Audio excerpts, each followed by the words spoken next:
ఉండవల్లిలో అత్యాధునిక హెలీపోర్ట్. గుంటూరు జిల్లా ఉండవల్లి దగ్గర హెలికాప్టర్ ల్యాండింగ్ కోసం హెలీపోర్ట్ ఏర్పాటు చేయనున్నారు.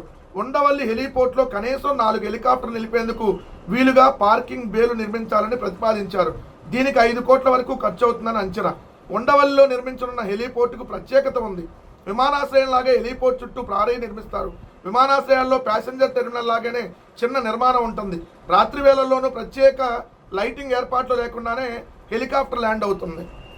ఇప్పుడు ఎందుకు ఉండవల్లిలో ఈ హెలీపోర్ట్ అని అంటే, చంద్రబాబు నాయుడు గారు ఉండవల్లిలోని కరకట్ట ఇంటి దగ్గర ఇప్పుడు దిగుతూ ఉన్నాడు. అక్కడ కాకుండా సపరేట్గా ఒక హెలీపోర్ట్ అక్కడ నిర్మించేస్తే అక్కడే చంద్రబాబు నాయుడు గారి హెలికాప్టరు, నారా లోకేష్ హెలికాప్టరు, ఏదైతే పవన్ కళ్యాణ్ హెలికాప్టరు, ఎందుకంటే వీళ్ళు పొద్దున నుంచి సాయంత్రం దాకా హెలికాప్టర్లో తప్ప గాల్లోనే తిరుగుతూ ఉంటారు కదా, నేల మీద తిరగరు కదా. సో అందుకని హెలీపోర్ట్ నిర్మిస్తారంట 5 కోట్లు పెట్టి. పిల్లలకు ఫీజు రింబర్స్మెంట్ ఇవ్వడానికి డబ్బులు లేవు, ఆడబెద్దికి డబ్బులు లేవు. ఆల్రెడీ గన్నవరంలో ఎయిర్పోర్ట్ ఉంది, ఉండవల్లో మళ్ళీ హెలీపోర్ట్ అంట. ఏంటి హెలికాప్టర్ల కోసం అంట ఒకటి కడతారంట.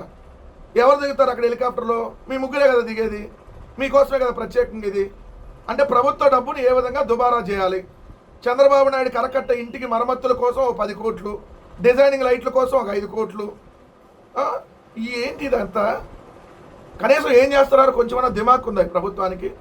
హెలీపోర్ట్లు కడతారంట అక్కడ. అంటే కనీసం వీళ్ళు ఒక 10 కిలోమీటర్లు కూడా ఏదైతే ఆన్ రోడ్లు వెళ్ళలేరనమాట. ఆల్రెడీ ఉంది కదా హెలీప్యాడ్ కోసం, ఇంటి దగ్గర పెట్టుకున్నారు కదా, కరకట్టలోని కొంప దగ్గరే హెలికాప్టర్ దిగింది కదా. మళ్ళీ ఇప్పుడు 5 కోట్లు పెట్టి ఇది చేయాలంట. ఎలా దుబారా చేస్తుందో ఈ ప్రభుత్వం ఒకసారి చూడండి.